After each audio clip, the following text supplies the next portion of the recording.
How'd you waste time this week?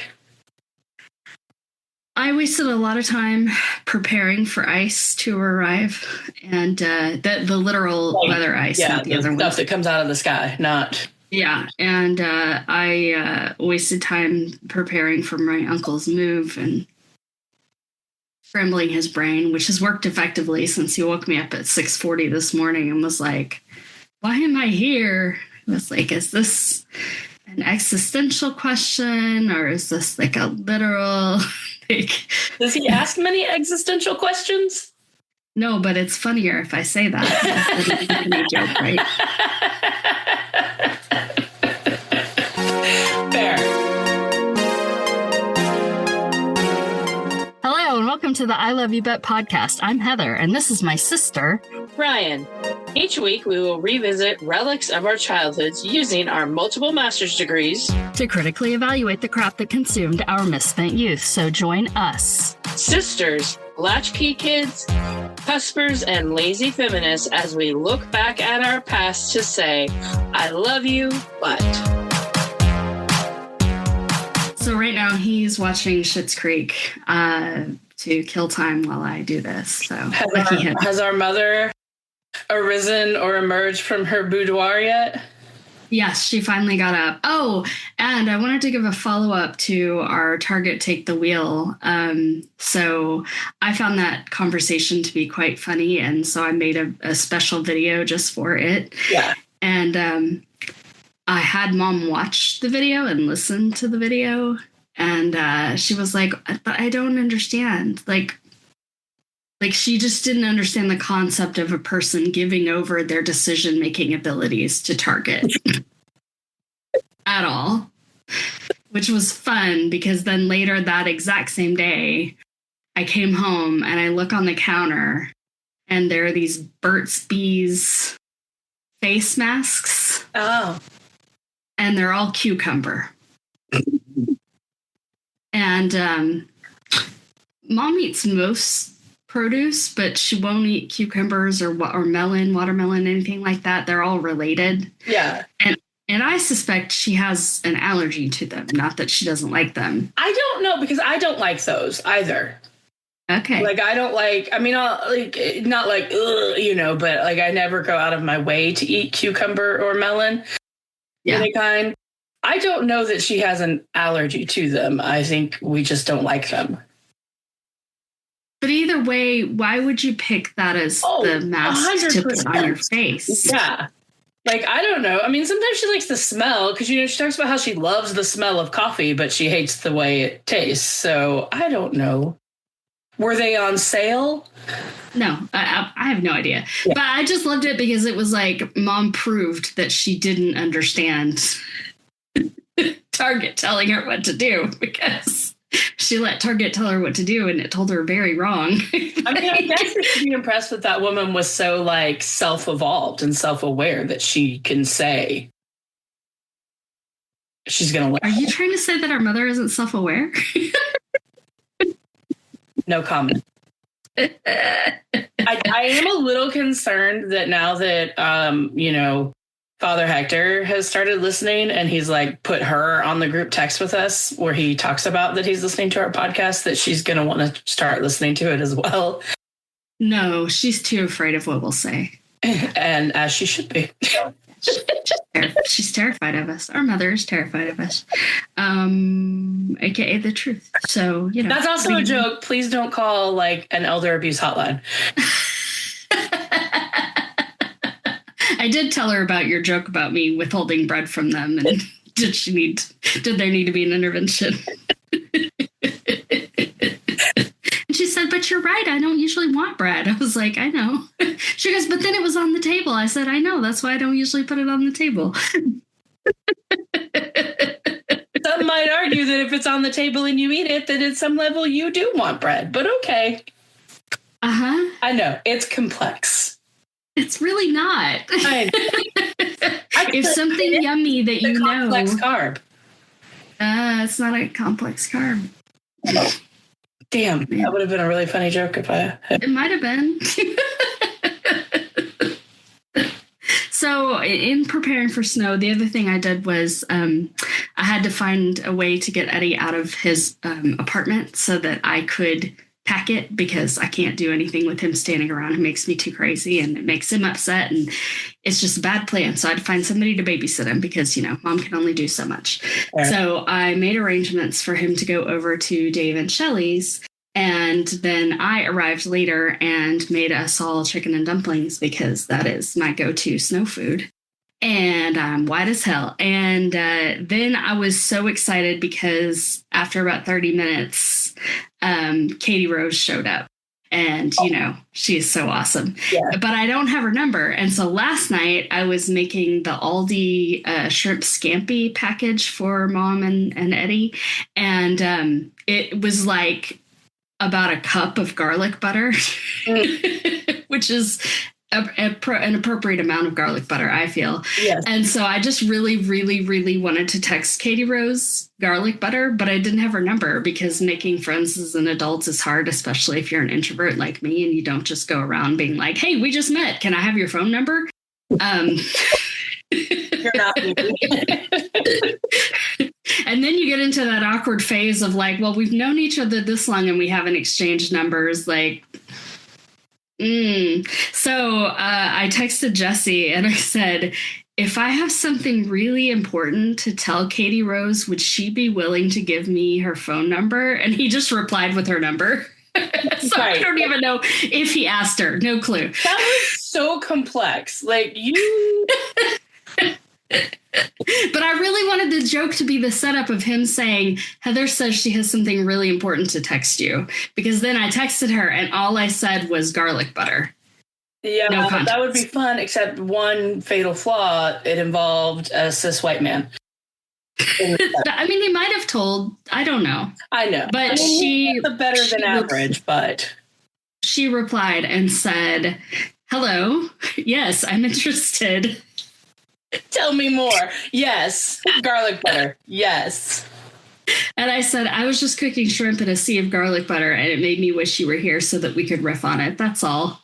And then she sent a picture of their supper, which was like potatoes and green apples and tomatoes and some almonds. And then this lovely little pot of fondue. Okay, that's not dinner.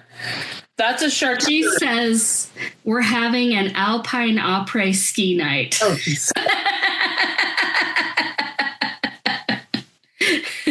and I just replied, hot cheese with 3 exclamation points. And she loved it. She just sent the heart reaction and then we were done. That was it. Okay. I'm not going to lie. I'm a little jealous. So I'm going to need you to start a thread with the 3 of us on it. I also want Katie Rose's number, and but only if we're gonna do dairy-related conversation. That's only my rule. Dairy-related. Well, we are setting parameters on our group chats. That's been another thing we did this week. Is on our text. That's true. we said here are the rules of what we do and don't talk about in different text chats threads. I'm glad text chats are coming back. I feel like those stop. I prefer them to social media to such a degree that it's disgusting. Yeah. Yeah, like I like when we share things on text instead of like having to get on Instagram to see what we have sent each other. Even if it means that I've like gotten on Instagram and I'm taking something I saw on Instagram and then going into text, it's like it's a whole nother step. But I think it's like kind of like making mixtapes for the modern age, right? That, and to get to our capitalism theory, we don't get stuck in the algorithm. Like if you can secretly steal the photo and not share it through the mechanism, then they don't know that we know. Oh, I definitely have sent the one Alex sent yesterday about is it cake? I screenshotted that and I've sent it to multiple people. That made me laugh. Like, it's so good. Yeah. Like, that one, by the way, is that when you die, there's going to be 2 of you, 2 coffins, 2 bodies. And then somebody's like, okay, this game is called Is It Cake? We are here today to ask the age-old question. Is it cake? Like, just dead. Like, absolutely dead, you know? Because like I don't read a lot of those expecting to laugh very hard because I don't laugh for like most of them are kind of like, oh yeah, Yeah. But that one killed me. But I find I'm laughing a lot more lately. So like, hey, welcome to therapy. Yes, yeah, like laughing out loud at shows. So like one way that I wasted time this week was watching the latest episode of my one and only what I would call like a guilty pleasure show, and that's Real Housewives of Beverly Hills. Mm-hmm. And I'm going to try to do this as quickly as possible because I know you don't watch the show. But so new season, there's new characters, right? But Kathy Hilton is like not a main character, but she shows up, and she's like Paris Hilton's mom, like matriarch of the whatever, so rich as fuck. But she is like a little bit Looney Tunes, like in her own world, but in like an amazing, like, yes, queen kind of way. So there's this new character who's younger than all of them and whatever, they don't like her. But she goes to, they're having this dinner and she shows up, and it's like 3 years ago she had twins and one of them didn't make it. And it's like the 3-year anniversary of the day that the one twin died. So like, why are you going to a dinner party anyways? But so like another woman like is attacking her, like, why did you say this? Like they do, which is why we watch the shows. And she's like, it's the 3-year anniversary of, I think the kid's name was Zion dying. And Kathy Hilton's just here eating and she goes, is that your dog? It's your dog. And I like out loud by myself in my room was like, oh my God, like dead. So that was really fun. But I have found myself, yes, like laughing out loud more at things that I'm watching and different things. I can't think of another thing right now, but I'm also catching up on the new season of Queer Eye, which is like, meh, I do love that you warned me, like, hey, if you're going to make the old people watch this, be careful about episode 3, which I'm now like, what the fuck is in episode 3? Like, well, it's just the person. I think the person might be a little like her, whatever. Cause like, yeah, she shares some similar. You think I'm like mom and I can't handle the truth? I mean, whatever. Anyways, you did the same thing to me with like lots of shows, but what was the one like, what's the British one where she falls in love with the priest? Fleabag? Yes. You also told me not to watch that because I might relate too much to her. Anyway, so I'm just paying it forward. The point is, so in that same episode, like, they do like a welding thing with Jeremiah, and like I did not know how much I needed to see Jeremiah in a little like newsy cap and like a sleeveless shirt and like linen overalls with the like straps hanging down. I was just like, oh yeah. I wish that it were a shirtless shirt with sleeves. I feel like I would have been thrown off by the sleeves, but yes, it's same, just shirtless, like no shirt with the overalls, baggy overalls. I mean, he was welding. He needed to protect his arms. Having sleeves makes more sense. Yeah, he wasn't actually welding, but he did a good job of pretending to weld. Yes, I did that, and then listened to the new Harry Styles singles a lot, and... Oh, I did not do my homework on that. I apologize. That's okay. Like I don't know. Like it's different, which is good. I like when artists can evolve. But like it was like Friday, and so then I went to school and I was telling my first class about it. Like so, and another girl had listened to it, and like we both agreed that it was like very different and not like what we're used to. She was asking me, and I was like, it may not be the single that we wanted, but maybe it'll end up being the single we needed. Like another kid just started like laughing, like, y'all fucking dumb. So that was great. Yeah, I've also wasted time kind of being a random helper to people. Is that wasting time? Well, spending time. I don't know. Not wasting. I don't know. Like, I don't know, like wasting. It's hard to think of times I'm wasting time, but I mean, that's a good thing, right? No, the whole point of this podcast is that as children, we wasted so much time on this media. Yeah, we did. We did waste a lot of time, but I don't know. I guess I was just looking for an excuse to tell the story about how when I was in Costco yesterday preparing for our version of the Snowmageddon, which is so far proving to be less than predicted. I was just like walking and this random old man was like, "Can I ask you a question?" I was like, "Oh, Jesus God." And he was like, "Is marinara sauce, is that like the same as pasta sauce?" Aww. And I was like, I mean, yeah, like it's just, or he was like, "What is it?" And I'm like, it's just pasta sauce. It's just spaghetti sauce, it's just tomato sauce. And, so then he was like, "Oh, okay. I mean, I didn't, and I was like, yeah, it was like, he's like, I'm just not going to get it. My wife can go get and figure it. Like, so it's like, obviously he's trying to shop for the first time in his life at 60 something years old. God help him. God love him. At Costco, where if you make a mistake, it is expensive. You got a lot of it. So, Ryan Davis, what do you remember about Willy Wonka and the Chocolate Factory from 1971? Other than that, I need to go and fix all of our social media where I called it Charlie and the Chocolate Factory. My bad. I love. Although, Go ahead. I did read a little bit of history after I watched the movie about why they possibly changed the name, but please continue. Yeah, I was real mad about that history, if it's the same history thing I read, which also gives more credence to it being in this theme. There's not much I don't remember because, we saw this movie a lot. And I've definitely watched it within the last 5 years for some reason. I can't remember why. So rather than like listing everything you remember, can you talk about something that's like an adjacent memory? Yeah, I have that. Okay. Yeah. Calm down.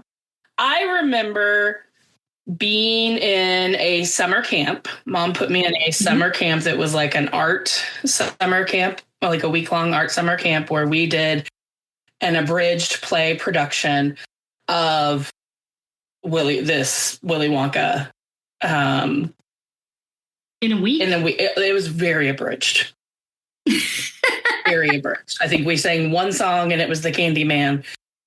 But I had a part. I had a main character part. And can you guess which part I had? They put a little blonde wig on you and made you play Charlie. No. Oh, did they typecast you as Veruca? Not Veruca, Violet. I was Violet. Well, I was going to suggest that this year we actually go in themed Halloween costumes. I could be Veruca and you could be Violet, but please continue with your childhood trauma. Bring up the trauma. And like, I know at the time, like I was really excited. Like I remember being like into it, so it was like, I mean, obviously it could be worse. They could have made me Augustus, but it was the 90s. So like they weren't going to be doing that gender bending kind of bullshit in the Parks and Rec week summer camp.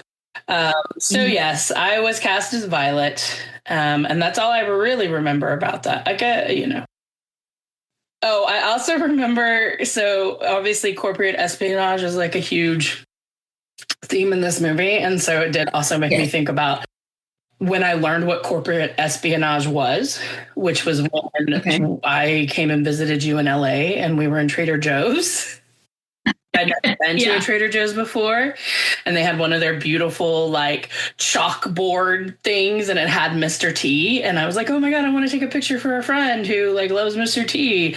And so we I don't even think we had like a camera, or we had our phones or something, And so I like went, or you took a picture or something, and like an employee came over and was like, you can't take pictures in here, and like, I was like, oh my God, because it was back when I hated getting in trouble, and so I was like, oh, what did we do? And I was like, why can't we take pictures? Like, what the fuck, And obviously, like, I think it was more, celebrity shop there. Okay, whatever. But you also were like, impossibly corporate espionage. And I was just like, what the fuck is corporate espionage? Like, because I was 20 and dumb or whatever, however old I was.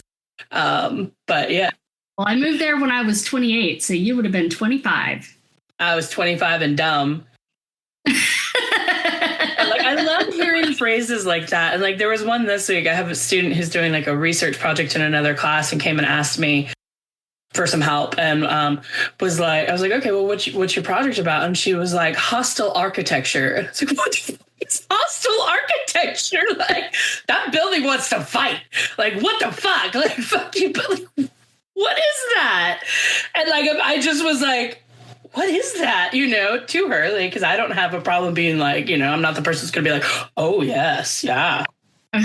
I know exactly what that is. But apparently it's like when they make the park benches that people can't sleep on, you know? So I was like, oh, okay, cool. Of course that has a, but yeah, so that's probably my two like adjacent memories about related to this movie. I know we watched it a lot. We loved it. I still love it. I mean, you can't be Gene Wilder. Tim Burton can fuck off. Johnny Depp can fuck off. Yeah. Timothée Chalamet, love you. You can fuck off. Like, there was no reason. I understand that Hollywood will revive this IP past all points of sanity, because, you know, it did well way after it got released. It did well, but it did well. It's made people money. But yeah, no, like, it's Gene Wilder. Because,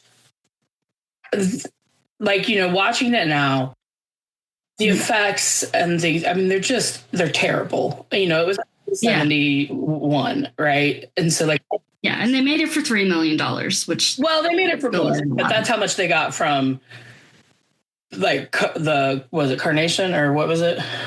Quaker Oats Company, baby. Which we'll talk about in a minute. But yeah, so they made it for more, but that was like the biggest chunk of it. But yeah, but like, so I was wondering, like, if they remade like the exact same movie, like everything is the same, right? The script is the same, right? Just with updated set and, you know, updated effects. And like even got someone who said, we want you to act just like Gene Wilder. You know what I mean? Like literally the exact same fucking movie, but just like with modern technology and more money. What about that? Do you think that could work? So Gus Van Sant did a color version of Psycho, shot for shot remake, but it was in color with Vince Vaughn. And I love Gus Van Sant. Yeah. But like, wait, did I say he did a shot for shot remake of Psycho or something else? Because it was Psycho. Yeah, good. Okay, good. I would accept a remake of this where they rewrite almost every single song because the songs are terrible. Just cut them. Like, do we? That'd be other fine than too. Gene Wilder's, like Gene Wilder can have his songs. And I accept that they don't film it in Hamburg because it doesn't make any sense. And then he's like, I can see my school. And I'm like looking down at the houses and I'm like, how? How can you tell the difference? Like, no offense, Hamburg, but like, it all looks the same. Accents? Yeah, no, that was confusing. I'll get into that in a sec. And then they can redo all of the on-set. Like, they can make that look good. Now, I want the people who did Barbie and the people who did Stranger Things to come together and work together, and I want them to build those sets because those would be amazing sets. Like those two aesthetics blended together, because you don't want it to be too Candyland and Tim Burton, right? Yeah. But you don't want it to be too dark and weird. And I think if you took those two production design teams and put them together, you could have these gorgeous, amazing sets, and it would be great. Obviously, Gene Wilder can't, like, they just have to cut him in. And they can use AI. An acceptable use of AI is to kind of smooth that out. So no one can ever replace Gene Wilder. No. Okay. I don't disagree, so. I refuse. They can replace everybody else. I don't care. Oh, yes. Because, like, what else but they can any cannot. of those people ever do? Yeah, and I feel like, I mean, he just thought about it. The fact that, like, he said, I'll do this, but I'll only do it if I can come in using the cane and then do the thing so that nobody trusts me the whole time. Like that understanding a character to that depth is, like, a beautiful piece of art that that should never be fucked with. I like the ever. part that I read where, like, you know, he had a lot of like input on the costume, even to the point where he was like, the hat needs to be 2 inches shorter. And I'm like, that 2 inches made the whole fucking movie, right? If that was 2 inches taller, like, no. It wouldn't have worked. It would have been too tall. No, but it's actually true. I believe like 2 inches can make all the difference. Yeah, it's true. 2 inches really can. Hey, so here's an adjacent story to this movie. Okay. So I was on the internet in late 90s and early 2000s, and I was pretty active on the internet at that time. You know, I had a blog. This is before there was any social media. It was before MySpace children. It was a long time ago, and there were just message boards and barely any video and mostly not pictures. And I was on a couple of different bands, like discussion boards. And so I would get in there and chat with people. That's what we used to do. Talk to strangers on the internet. How we used to waste time. It is. That's after I quit. Well, I still watched a lot of, I was more into my independent cinema at that time. That's when I was trying really hard to have a pristine rental history at Payless Video. And I'm pretty sure I got real mad at you because you made me fuck it up. Rent something terrible, and I was like, no. So mad at Jacob changing your review on Good Will Hunting from 1 star to 4 or 5 or whatever the fuck.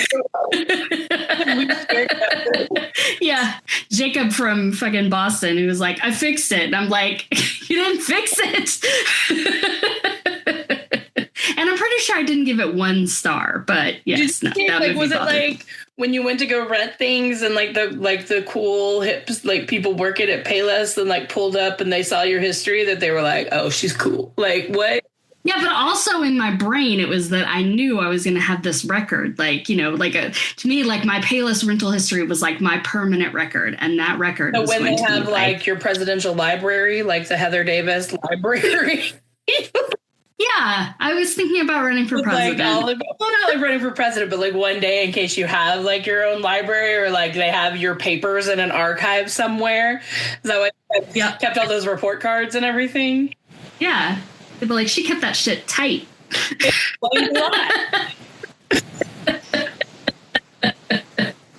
Anyway, so around this time, I'm over here and I'm chatting, and of course the bands that I like are British because Britpop and I like British music. And I'm over there and I'm talking to this British dude, and I don't know, for some reason we start talking about our parents, what our parents do or whatever. And I was like, LOL, I always think when I think of an English mother, I always think that they do laundry, like in Charlie and the Chocolate Factory, which again, it's Willy Wonka and Chocolate Factory. And they're not British. I don't know why in my brain they were British. Like in my brain, was British, and that was it. In my brain, most of the people in this movie are British except for Gene Wilder. But rewatching it, I discovered we're British. Yeah. We thought everybody was British. Well, we were probably, but in my mind, they were all British. They were not this many Americans in this movie. Yeah. And I mean, it looks like I mean, where they're doing the laundry to me looks like fucking Oliver and shit, you know? Like, you're gonna stack. Like, like Oliver. By the way, so I was like, LOL. And he was like, my mother does laundry for a living. And the thing is, it's the internet, and it was text-based conversation. So I will never know, ever, if he was fucking with me or if his mom really did laundry for a living. I will never know. I will die. Like, my mom's dead. What? It's a version of that "my mom's dead" joke that. Like, it is a version of that. You're right. She might have been a laundress. I know. I don't know. I mean, it's like Schrodinger's cat, but it's, you know, random British dude's mom. She's a laundress, not a laundress. How many laundresses were there in England in the mid to late 90s, early 2000s? When was this? 90s? This was probably like 99. Okay. Yeah. Also, yes, ladies and gentlemen, I know we bring him up far too often. But if you want the best jokes about Law & Order SUV, you go to John Mulaney. And if you want the best Grandpa Joe jokes, you go to John Mulaney, because he talks about that incestuous grandparent bed. And it should be in his Kid Gorgeous stand-up special, because we saw him in Indianapolis on the Kid Gorgeous tour, and he was definitely high. And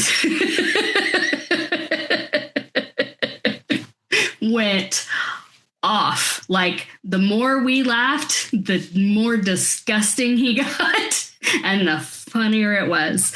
But you can find a version of it on Netflix as a joke. And then I think they did like a comedy tribute to some other comedian, and he did a version of it on that one that I think is a little bit dirtier. So I will say, I was trying very hard. I just didn't really write anything about them in the bed. But I will say the one thing that, so we have been forecasted to get up to a foot to 20 inches of ice and snow this week. And our temperatures are supposed to get down into lows of -1, 0, which is unusual for Kentucky, right? That's extreme.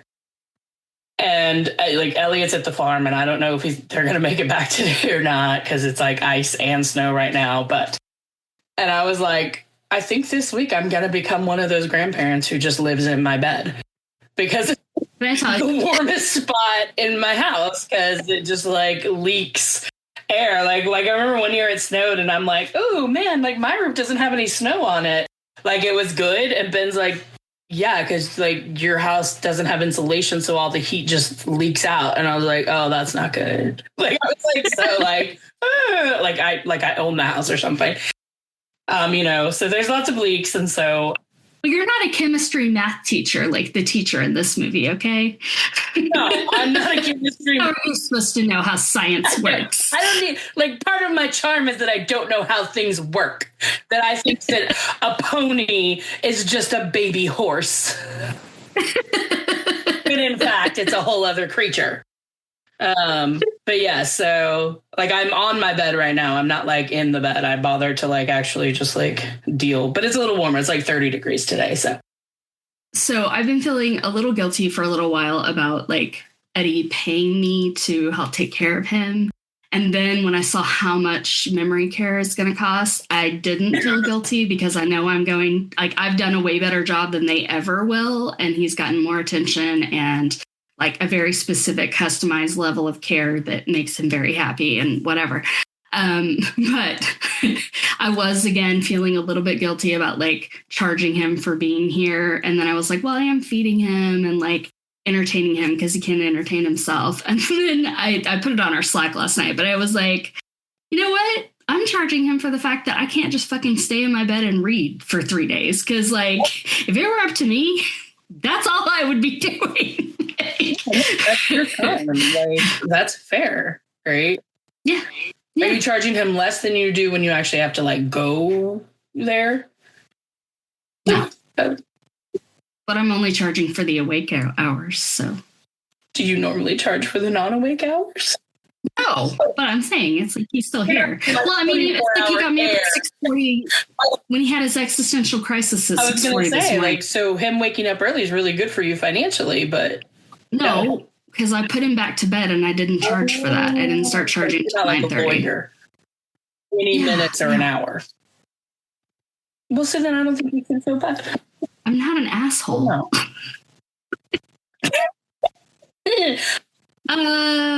Okay. How is it that this movie, the opening, made me think of The Electric Grandmother in the best way possible? Yeah, I can see. It's the 70s. It's that 70s aesthetic. But I will say that chocolate did not look appetizing at all because of set. But did those opening credits inspire Sesame Street?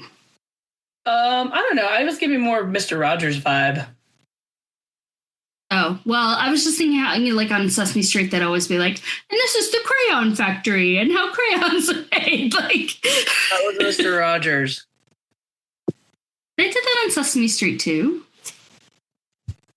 Internet solved the problem for us. Okay. So I'm just going to throw some random things out till I get to something that has me. What? No. Can I just Hi, podcaster. You're a guest. Oh, Wait, what? I'm a guest every week. Yes.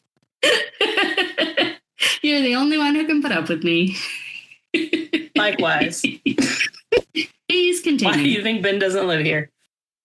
No, I was going to say, so like, yeah, the chocolate there was very unappealing. And was like, oh, I wonder where this was filmed at the Toblerone factory. So that was a fun little fact. But then that made me think of the chocolate river, which basically, like later on that Augustus falls in, like just look like chocolate water. And I imagine that is like what Yoo-hoo tastes like, because I've never actually had Yoo-hoo. So yeah, like it was, and I think that was always how I felt. Like I never was like I think even as a kid, I was like, that ain't chocolate. Like, yeah, I mean, even if the only thing they replaced in this movie was that chocolate river and waterfall, that would be enough. Just like actual chocolate, or even just chocolate milk. Yeah, like that was just like rust colored water. Yeah, but think about how long that chocolate milk would have to sit there for like them to film the whole slate. Okay, paint, chocolate colored paint. I don't know. Do your movie magic, motherfuckers. Okay, go ahead. I loved it when school got out and I was like, look at all these free range children just running through the streets. All on their own.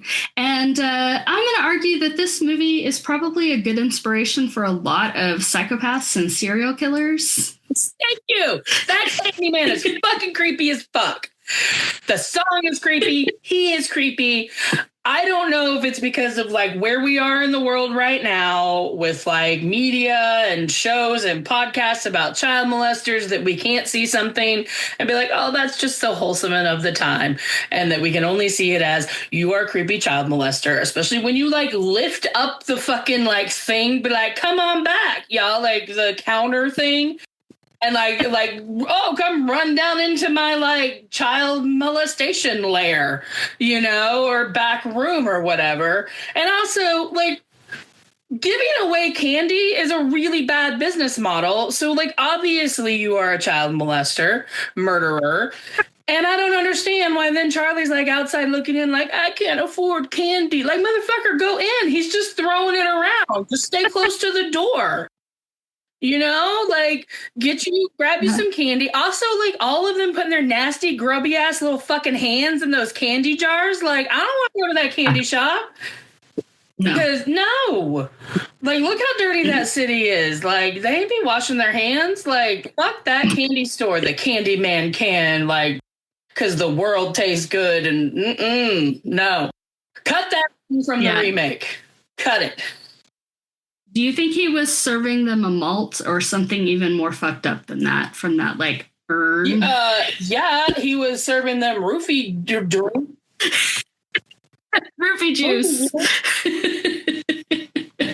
Here's what I will say, though. Arguably, candy better when you get it from a ladder. Books better when you get them from a ladder. Everything's better when you have to climb a ladder? I don't know, because I was thinking about that. Is there anything that isn't improved if you have to go on a cute little ladder to get it? Or does it just make everything better? Around, like a slide? Does it have to be one that like slides around the room like that? Yeah, I mean, it has to be one that slides around the room. It can't be like, let me open up my like painter's ladder and climb up. Yeah, no, that makes nothing better. Aluminum fucking ladder. Or like those huge ass ladders at like Lowe's, like that. No, that's not cute.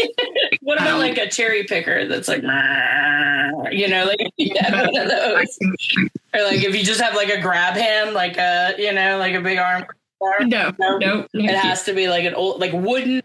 I'm trying to think of something that I just really, really, really find unappealing to see if like somehow getting it with a ladder would make it cuter. Oh, no, you know what? Guns. If you were at a gun store and they had like a cute little rolly ladder and they were like, here, I'm going to get you this gun. I don't think it would make it cuter. It would what just if it was make a really cute weird. gun? Like a little Dolly get Parton like a pistol? really like one of those real little like purse guns that they used to have, like a mother of pearl inlay on the handle that you could just like carry in your bra or like hide in your hair. Like if it was like cute guns like that, do you think it would be like? If it was like. Do I need to start wearing bras again so that I can hide my gun? No, it's not worth it. I'm so over. Also, I don't have a gun. Yeah, no, I also don't. Although it's not a politics podcast, so we'll just.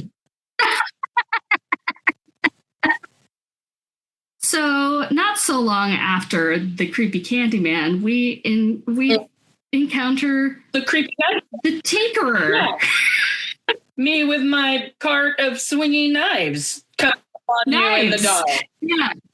Let me tell you, how did I never notice that it was just knives? I guess we just didn't have it in HD, so we couldn't tell. I mean, it's just like, it's so funny because you talk about like the feral children and then like why our children aren't feral today is because of the things in this movie, right? Like, however, I would argue Slugworth, the Candyman, and the Tinkerer, who says we dare not go a-hunting, all are, in a way, big red flags that we did have access to. So, like, we didn't have stranger danger as a specific message, but we did see creepy people that were identified as creepy.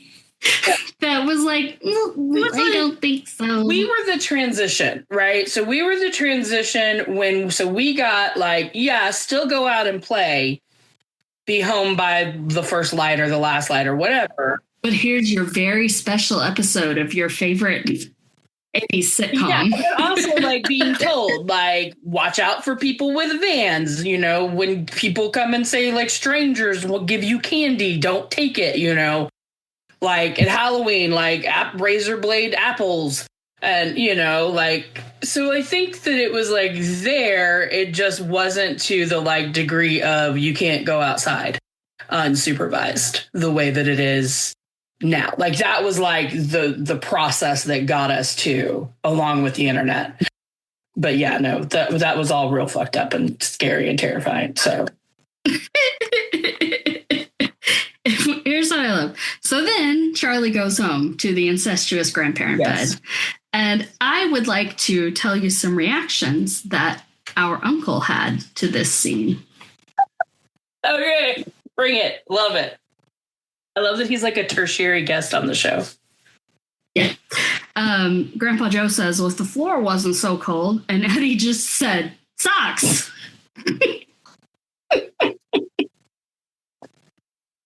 And then when he saw the bed, he goes, too many old people in that bed.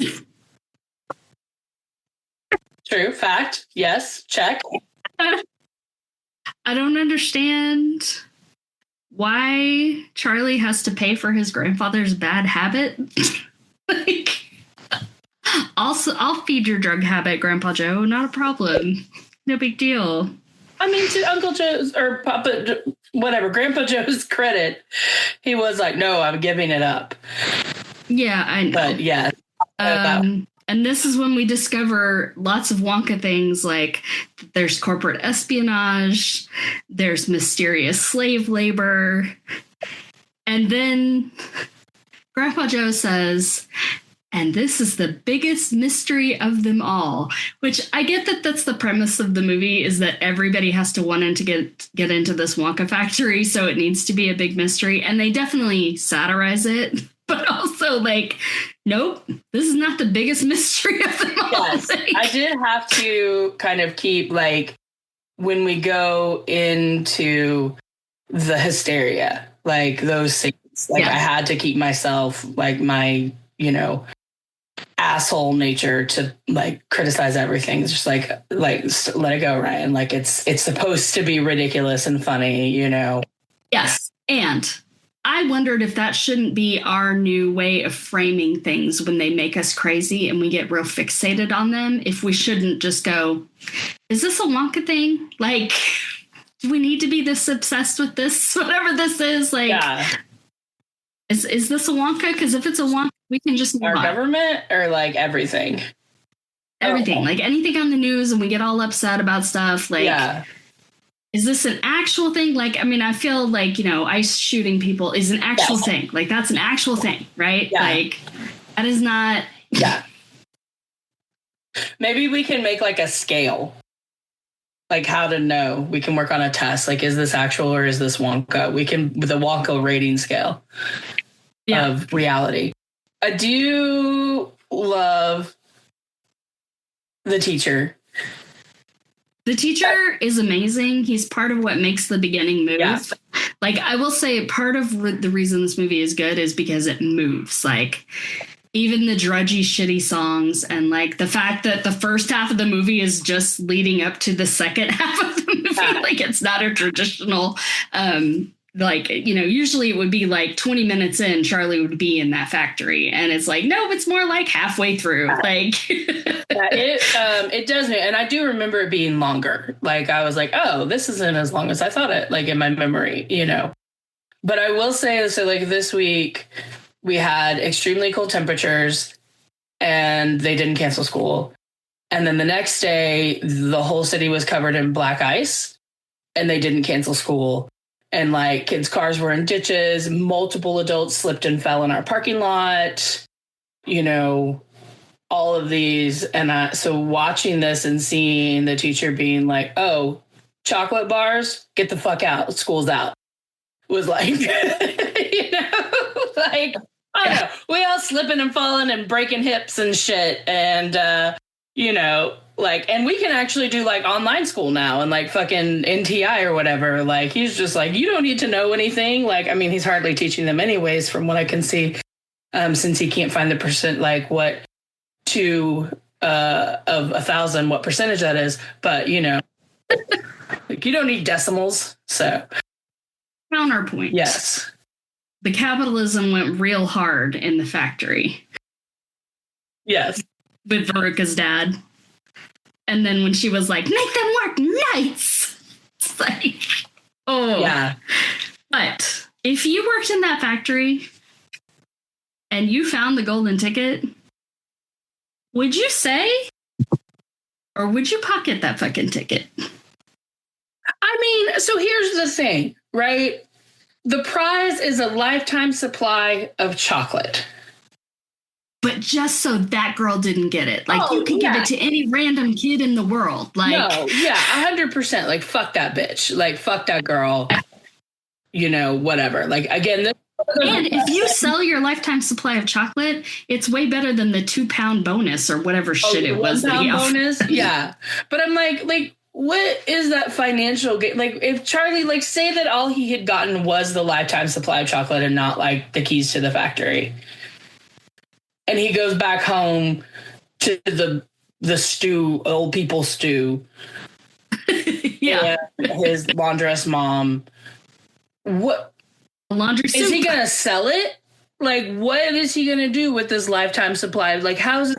Did you watch when he ate the chocolate? Like, he's just going to die at 20 because his whole life is just chocolate. Like, that's his primary nutrition source is cabbage, water, bread, and chocolate.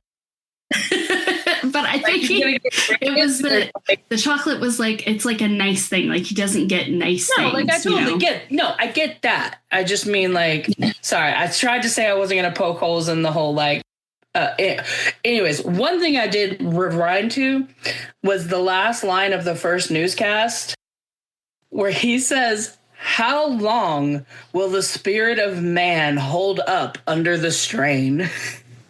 I know. It's hilarious. It's so good. Yeah, the person that they brought to write all the interstitial stuff with like the fake soap opera and like all that's like, he did a great job. It was very, very good. Yeah. It was giving me very, very Monty Python vibes. I was liking it a lot. Mm-hmm. I was going to say the teacher gave me very Monty Python vibes. Yes. Did you audition and not get in? But he did actually do a show later with one of them. I can't remember which one, but because I kind of looked him up a little bit. And then a bunch of Monty Python people actually wanted to play Willy Wonka. So, I think it's that time. when the computer, and he's like trying to get the computer to tell him like AI premonition, right? Like the computer's like, that's not fair. And like, here's what I like. Again, with the whole, is this a real issue that we're worried about, or is this a Wonka? It kind of feels like we have that technology now. Like we have this amazing, incredible technology at our hands that's like so advanced. Mm-hmm. We're all wasting it to try to find chocolate. Like, I think we're doing that. And also, those middle-aged white men that were just watching that computer had the most pedophile vibes of any group of men I've ever seen. Well, like, I mean, they're the ones that paid for the computer to be made, so therefore they're pedophiles? No, okay, follow me, right? So they're like basically like what the billionaires in our world are now, who are probably all the people in the Epstein files. So yeah, like that's where my brain was going. You know, there's poor people who are pedophiles too. Don't discriminate. I'm just saying. Don't discriminate, Ryan. Pedophiles can come from all walks, all classes. Of white men, yes. And they're not all white either. Mostly white men. I would like to say two things about the look of Charlie. Okay. Which is that he looks like Haley Mills. And he and his mother, their hair makes me feel included. There's so much frizzy hair in this movie. Frizziness. There's so much frizzy hair in this movie. Like, what is happening with the water? And Gene Wilder's hair, God love him, makes me feel like I have good hair. Like, when he at the end, when his hat is out, I'm like, what? Was cut in a way to be like this? Like, because I know he had like hair like that, right? Yeah. But like, no, I was seriously like 70s. Like, what was going on with the water? Like, what hair, like shampoo were people using? Because if you think about other things during this time, like it's very similar, you know, like unless you had hair or like maybe it was like the non-Americans. I don't know. But then Charlie was American because like, you know, Mike TV and the Violet Kid, like they had like, you know, straight shiny hair. So I guess unless you had like super straight hair, then you look like a fucking Brillo pad in this. In this movie. When I don't think it's just this movie, but okay. Well, in this movie. Do we want to now talk about how this movie was literally made to sell chocolate bars? I love the first of all, I love that. And what I love more about it is that it was a huge failure. Absolutely. They had to recall the chocolate bars because melting. Was that what it was? I saw that they called them, but I didn't look up what the reason was. But like the guy, because I wanted to get more information about like the deal and how the deal went down and who got paid and like, you know, like did Rodal like, and I'm not saying his name correctly, please forgive me or correct me. Like, did he get paid for the name? I don't think so. Well, he should have, right? Like, I mean, they bought the rights for like $3 million so that they could make the movie and I guess sell the chocolate. But like the guy, the producer, like it starts with like a kid being like, I want this to be a movie, Daddy. And then he's like going to his producer friend who's like already in talks with Carnation about how to. Not Carnation. Whatever, fucking Quaker Oats, whatever. Q's and C's, they're basically the same letter. I think Carnation is owned by Nestle, so it's really not the same. Nestle. Carnation is owned by Nestle. Anyways, Quaker Oats. I'm picturing the fucking Pilgrim dude. Why don't you picture Captain Crunch and get over it? Continue. Okay. Like we're already talking to him about a chocolate bar, which I don't. Yeah. So I just wanted more information about that whole. Like, what did those contracts look like? How did that? What I love about all of that is that all of those things are true. And Gene Wilder put that much attention into his character. And the director tried that hard. Like, he was the one who was like, his office can't just be a normal office. Like, everything has to be cut in half. Yeah. Like, that was him. And like, they put a lot of thought and care into this, like for not really having that much money to do it. Yeah. And it just being like, you know, daddy, make me something, you know, like, but it's like he actually tried. And then, you know, the guy that they brought in, like, who ghost wrote because Roald Dahl quit before the script was done. He was so mad about everything. He didn't even write the script. He's like, here's an outline and the book, some like fucking post-it notes in it. I want to know what the creative differences were. That would be interesting to.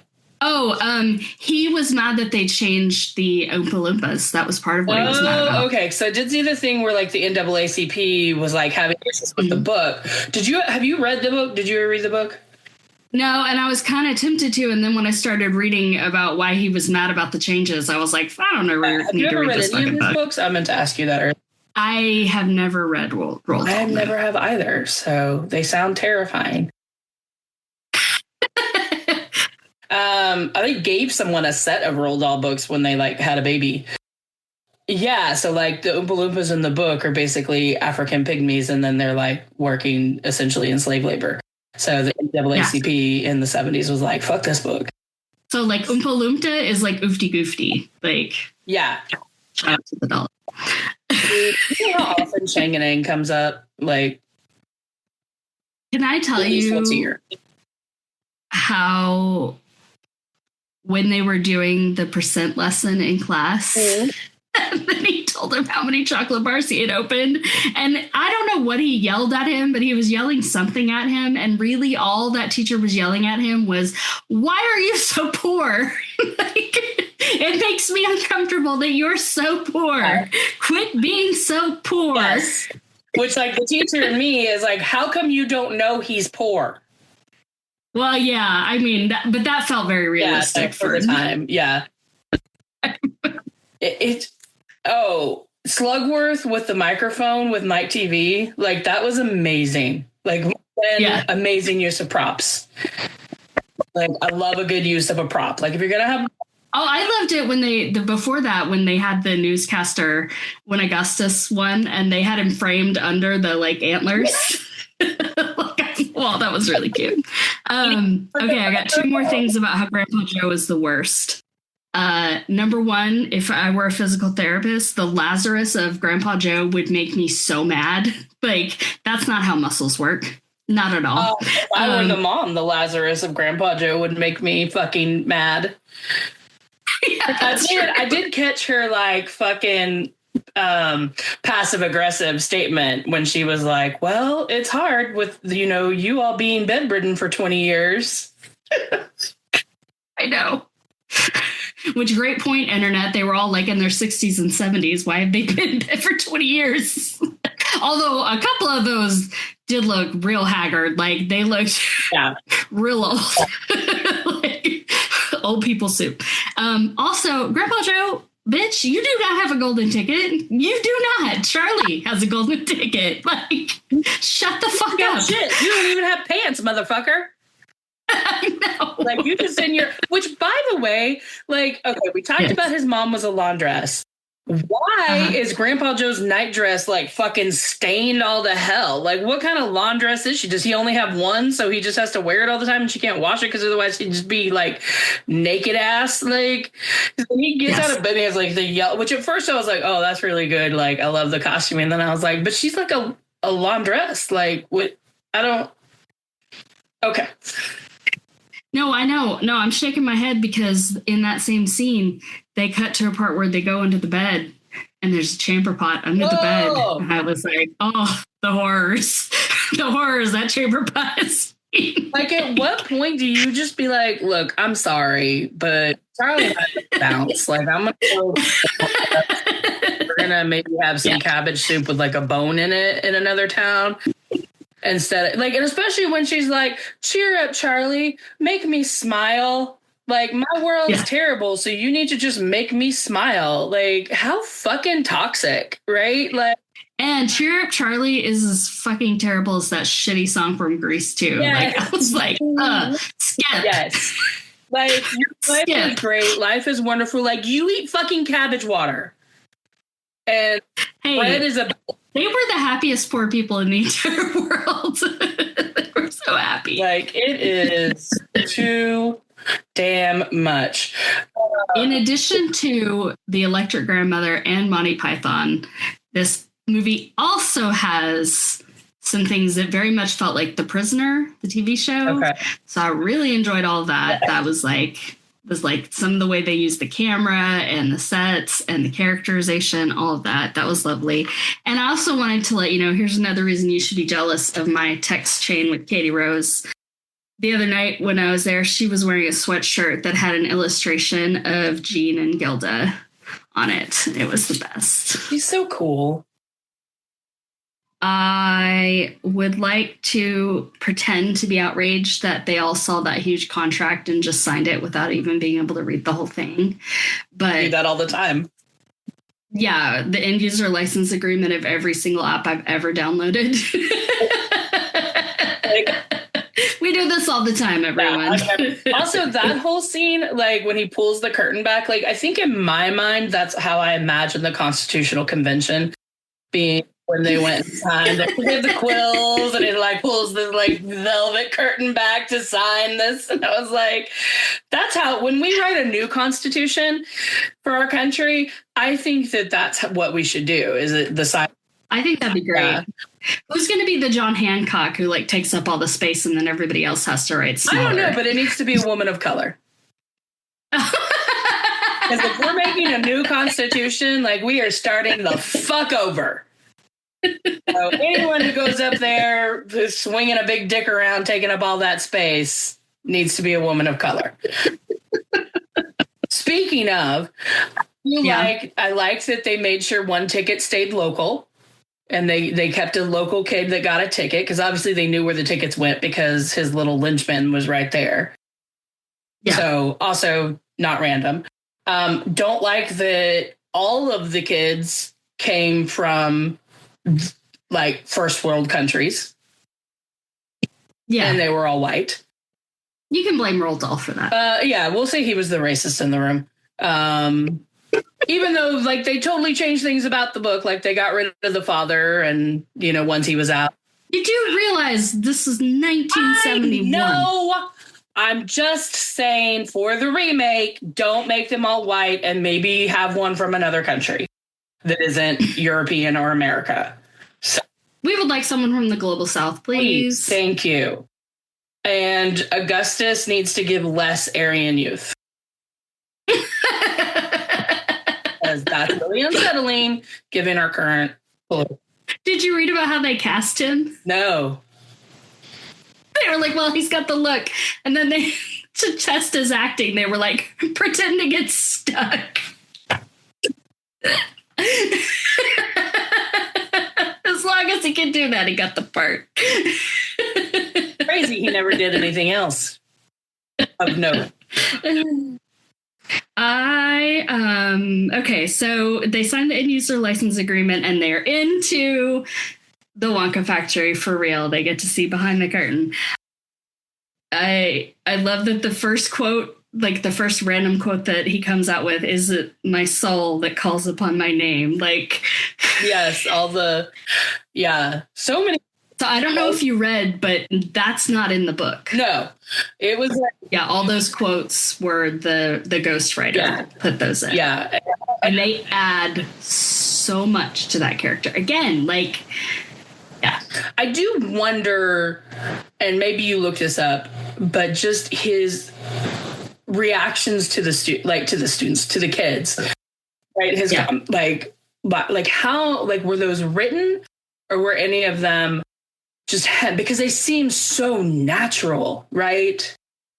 Like, and so quick and you know what I mean? When they're, I think that's just his timing.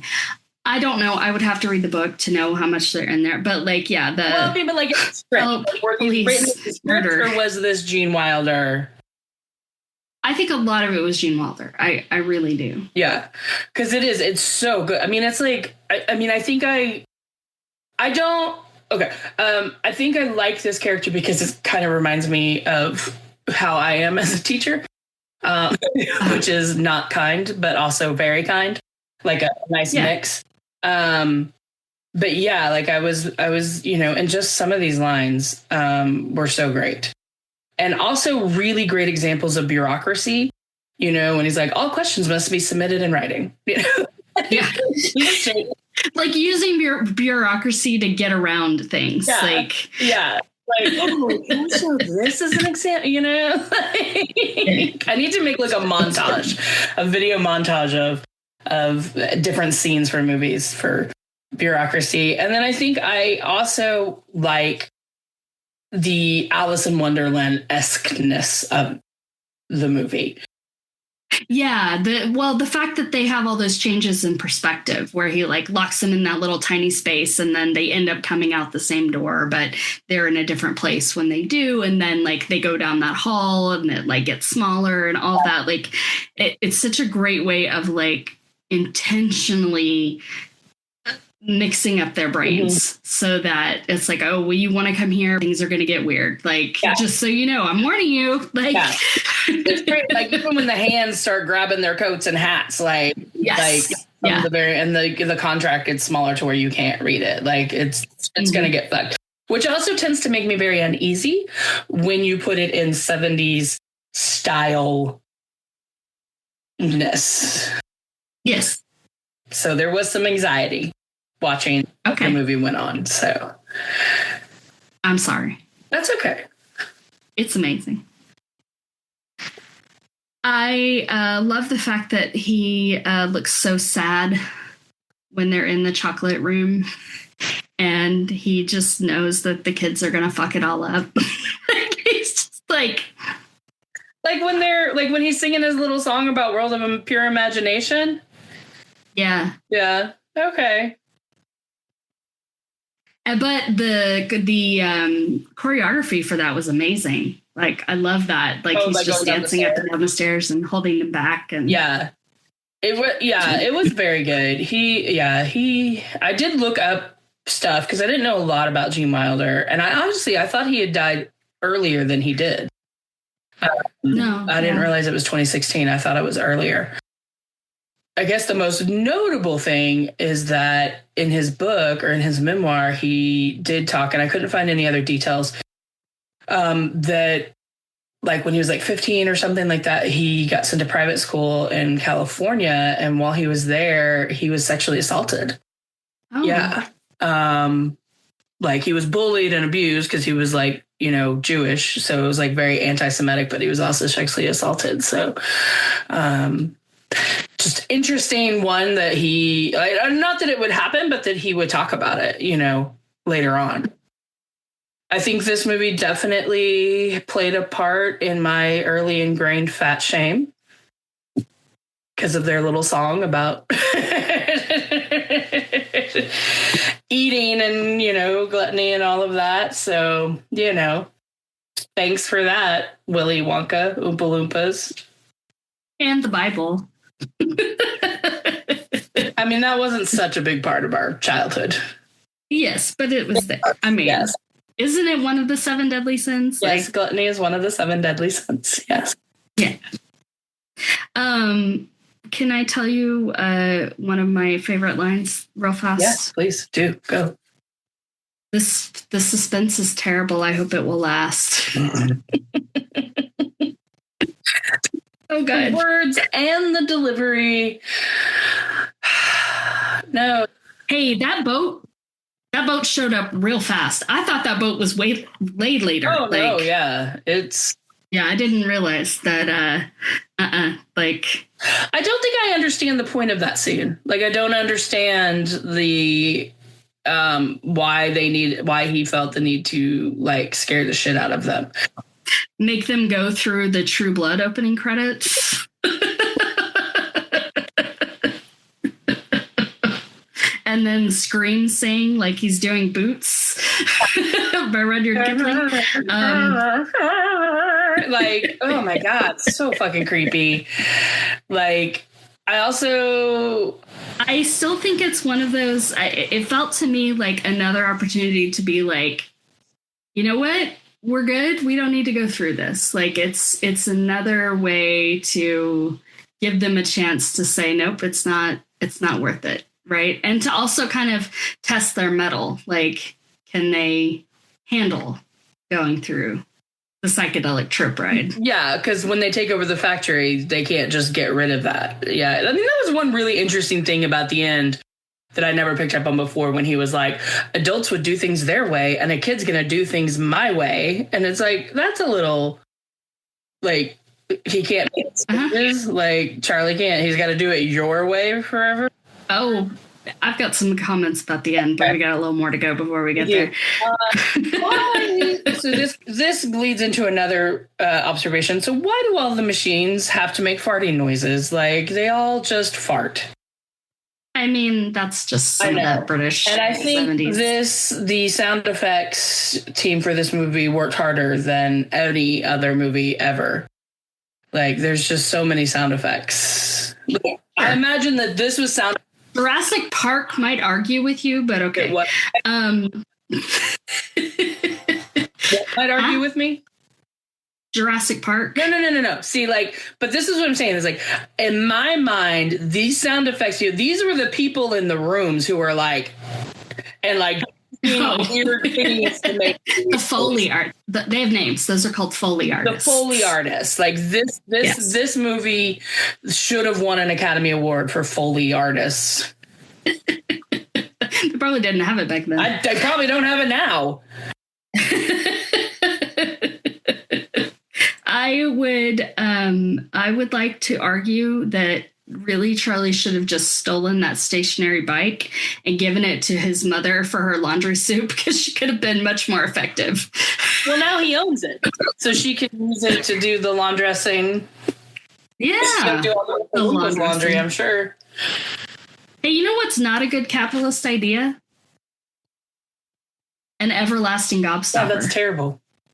But I mean, I do like that he was like, for poor kids, you know? Yeah. So that's nice. Like, it's very socialist of him. But like, I don't think he's a capitalist, right? You know, like, I think which is one thing that I think they did well in the Timothée Chalamet prequel. Well, and that one, so I don't know if you read, but Roald Dahl actually was intrigued by the idea of chocolatiers in England going and stealing from one another. And that's part of what led him to writing the book. That, and he got to taste chocolate as a child at school, like taste test it. Yeah. So those two things kind of led to this book being created. So I thought it was interesting that in the prequel that they made with little Timmy Chalamet, that it was that based on that history of the English chocolatiers stealing from each other. Yeah. But I mean, I think I like that the character, you see it in that as you see it in this, that it's like, he does this because he enjoys it. Like, it's fun, right? Like, it's, you know, bringing joy. And like, I don't even think he really cares about, like, in the Gene Wilder version, like in this version, I don't see so much like, I do this to bring joy and whatever to the world, like they tried to do in the prequel. Like, he's like, I'm just having fucking fun. Like, this is fun. Yeah. Where did his money come from? So like, maybe that's the thing. Like, I just sell the chocolate bars so that I can fund my like wild experiment craziness. Yeah. You know, and of course I love the like flavor play and stuff like that in both versions. Yeah, but let's be real. Licking wallpaper is disgusting. Wallpaper is disgusting. Like, I was going to ask you, I had a question like before we got there, like before I got there in the movie about like, would you ever have lickable wallpaper? Why not? And then like the scene where they're like actually like, I'm like watching Grandpa Joe tongue a wall was like, oh, dude. And like, here's what I'm going to say though. Grandpa Joe could get it because like... He was like up on that guava, like, you know, and like that straight up look like fucking penises. Like, that scene, and it's like for nurseries, like, Grandpa Joe could chow down on a lady, like, man.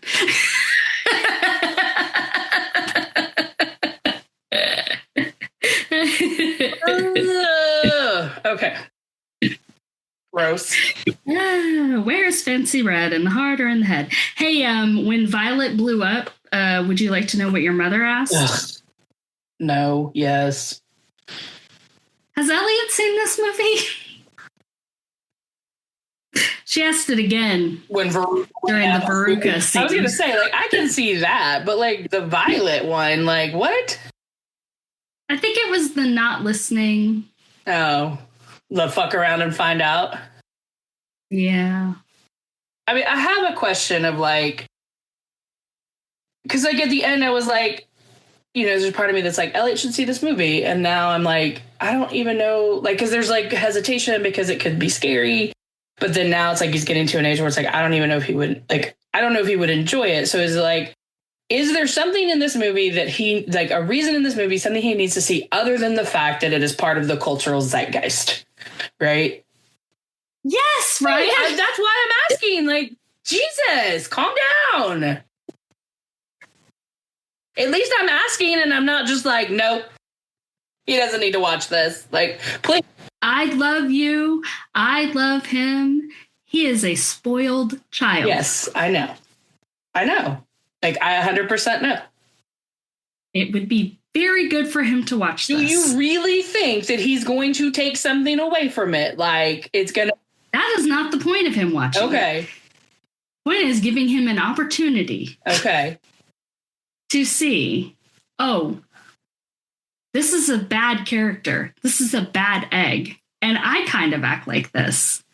I mean, we'll see. I mean, he did kind of put 2 and 2 together with that like little autistic cartoon raccoon on the show. I was like, Mommy, I think do I have what that character has? I'm like, well, we'll see. Maybe if he asks me, like, am I like her? But I don't think he's going to get there. Maybe if they don't make it back up, I'll ask Ben to have him watch it. I am going to wrap this right back around to our earlier discussion of this being a movie for serial killers, psychopaths, and pedophiles. Oh, good. Great. Yay. At the end, he is grooming Charlie. You have to keep my secrets. We can't trust adults. And you have to do it the way I want it done. Well, and true. And like the back and forth of the like, oh, you're horrible, da da da da da. And then he does a thing and now he loves him again, you know. Like Yep, withholding love. Yes. And yep. The only thing was he said his whole family could come there, but that could be a lie because, you know, you got to distance. Well, I think he was like leaving. Like, I wonder what happens in the book. Like if he like, I'm going to go hang out with the Oompa Loompas and no, because he said that was a terrible place. But I don't know. I do wonder if, you know, the joke like I said good day, like if that comes from this. But oh, it has to. Yeah. I mean, this has to be the very first. Yeah. I refuse for it to be anything else because it's such a huge cultural part of the like touchstone. Yeah. This movie. Yeah. So what I have nothing else to say about this movie.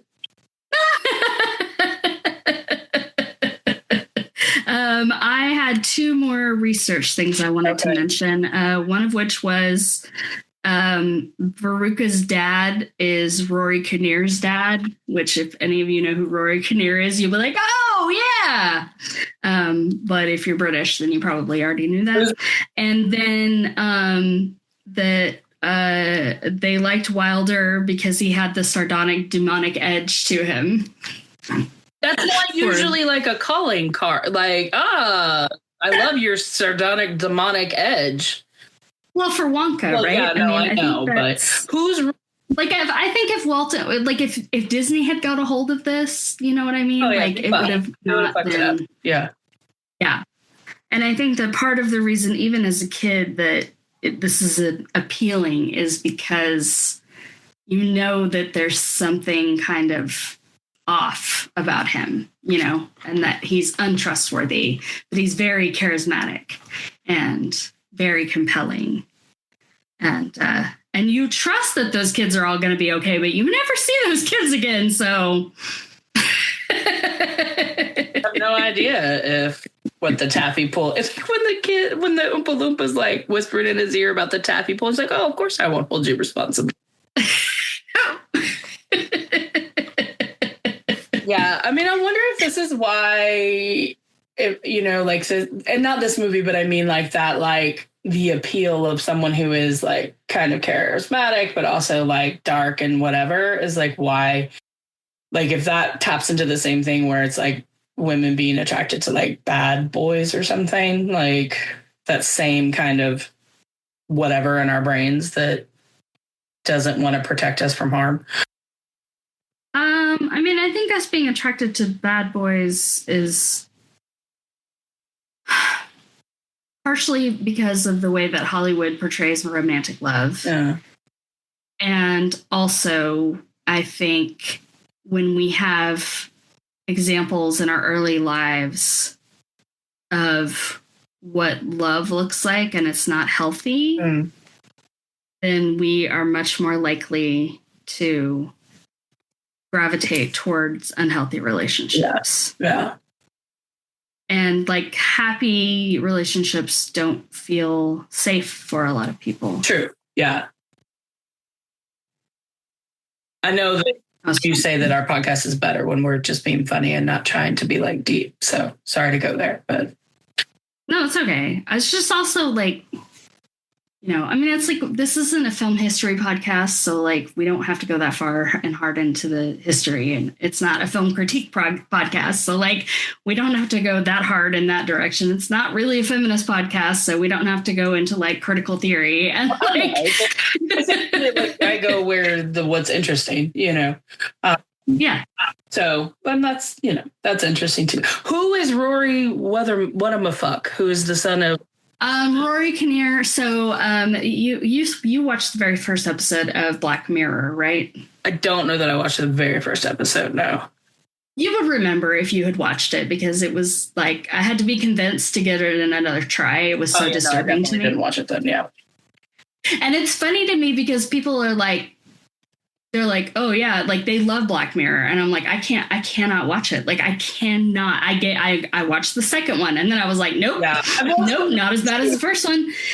But I think it's because other people don't actually believe that that's how we behave. Yeah. I think people are like, yeah, but it wouldn't really be like that. And I'm like, it is 100% like that. We are monsters pretending to be decent, rational people. Like, we are not decent, rational people. We are all monsters, just like barely keeping it below the surface. Like, no, people are bad. Like, that is my fundamental truth of things. Like, I can't.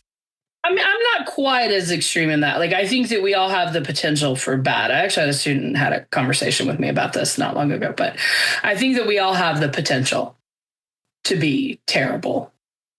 So, yeah. I mean, maybe that's just a people writ large is what I'm talking version about. Of what you're saying, but yeah, people writ large are terrible. Like, you put them in groups, we become terrible. Like, we're not better. Like, we get worse. We make each other worse. He was in Penny Dreadful. I saw that. I watched that. He played Frankenstein's monster in Penny Dreadful. Okay, cool. He's very sweet and quiet, and he was also in the movie Men. He played every man in the movie Men except for the very first man in the movie Men. So, all right. I know. Oh, duh. I know where you'll know him from. The Diplomat. He plays the Prime Minister, the English Prime Minister. Prime Minister. Sorry. I was thinking the other guy. The English Prime Minister. Sorry, yeah. He adopted. Okay. What's weird is I think the actor in Willy Wonka is Roy Kinnear, and then he named his son Rory. Or I don't know if because they both are actors, if he had to go by Rory because he was named after his whatever. I don't know. That was interesting too about Gene Wilder, that like his name was so like Jerome Silberman. I kind of want to read his memoir now. I will say that. Maybe.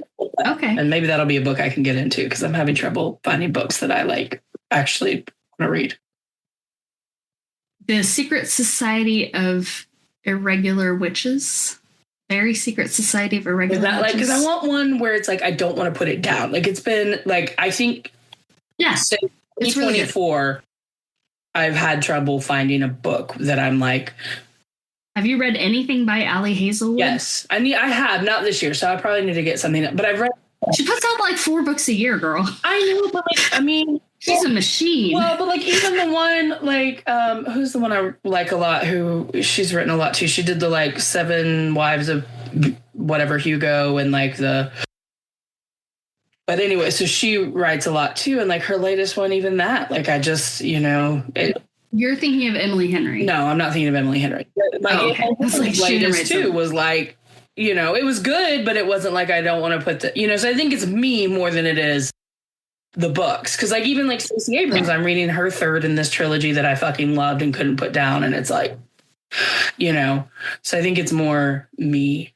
But if I can find a really good one that maybe break through, I haven't tried since I've, you know, started going to therapy and, you know, healing thyself. But so send me that one again, something about witches. Something about witches. That's what it's called. Something about witches. I am. So I'm kind of in a book club with work people, even though I never read the book and I never show up. But I get the emails, and one of them said, hey, let's do Hamnet. And so I may try to read that. I gotta go finish putting veggies in this roast. Ryan Davis, thank you. Any final thoughts on Willy Wonka and the Chocolate Factory? I love the rare moments when I get to be like, no, bitch, you're wrong. It is. Yeah, I was way wrong. Way wrong. Like, embarrassingly wrong. Right. So thank you for that. But yeah, no, I have. No, thank you. No, thank you. No, thank you. Okay, I gotta go take my Christmas tree decorations off. Because yeah, I know. That's it for this episode of I Love You But. Join us next week when we discussed Who Framed Roger Rabbit. How will it fit into the capitalist theme? Who knows? Hey, did anything make you laugh today? Did it make you cringe? What did we forget? What exciting Willy Wonka / Roald Dahl / Gene Wilder related trivia do you have to share with us? We'd love to know. Tell us your thoughts, your facts, all your things. Find us on Instagram and on Threads at I Love You But. Or you could be real brave and email us at iloveyoubutpod@gmail.com. Listener email and comments may turn up in future episodes, y'all. Be sure to rate, review, and follow I Love You But wherever you get your podcasts. Truly, thank you for listening so much. Yes. I'm Heather. I'm Ryan, and we wish you lots and lots of conditional love.